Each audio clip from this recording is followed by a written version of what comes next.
යාළුවනේ දැන් ඉතින් මම ඇපල් කඩන් ආවනේ.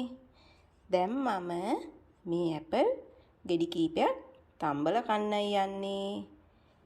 මේ බලන්න ඇපල් තම්බනකොට මෙන්න මේ විදියට ඇපල් ගෙඩියේ යන්තම් පීයෙන් පුංචිවට මෙහෙම ඇතුළට වදින්න නැති වෙන යන්තම් ඉරක් ගහ ගන්න ඕනේ. ඊට පස්සේ වතුර එකක් අරගෙන වතුර එකේ තියලා විනාඩි 10ක් විතර මේක මෙහෙම තම්බ ගන්නවා. මේ විදිහට තියලා තම්බ ගන්නවා.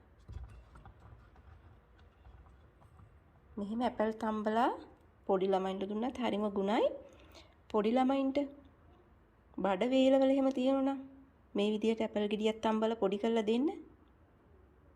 හොඳට බඩ එළිය යනවා පොඩි ළමයින්ට. මේක හරිම ගුණයි. ඒ වගේම ලොකු කට්ටියටත් හරිම හොඳයි මේ විදිහට ඇපල් තම්බලා කනවා. ඉතින් මේ රටේ නම් හුඟක් දෙනෙක් මේ විදිහට ඇපල් තම්බලා කනවා. ඉතින් මෙවැනි වීඩියෝ එකකින් නැවත හමු වෙනතුරු ඔයාලට බුදු සරණයි දෙවි පිහිටයි. ඒ වගේම මගේ වීඩියෝ බලන්න ඔයාලා සියලුම දෙනා ගොඩක් ආදරෙන් පිළිගන්නවා. ඒ වගේම ගොඩාක් ස්තුතියි ඔයාලට. Thank you my friend. මේ තියෙන්නේ මම තම්බගත්තු ඇපල් ටික.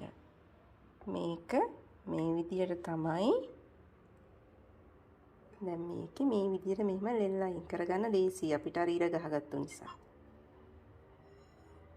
එහෙම තමයි ලෙල් අයින් කරලා මේක පොඩි කරලා මේකට මී පැණි ටිකක් දාගෙන කන්නත් පුළුවන්. සමහර කට්ටිය මේක නිකන් මේමම පොඩි කරලා කනවා. සමහර කට්ටිය මේකට සීනි ටිකක් එකතු කරගන්නවා. ඕන විදිහකට තමන් කැමති විදිහකට කන්න පුළුවන්. ඉතින් ඔයාලා මෙතෙක්කල් කෑවේ ඇපල් අමු වෙන්නේ මේ වගේත් කාලා බලන්නකෝ. මේ විදිහටත් ඇපල් කාලා බලන්නකෝ.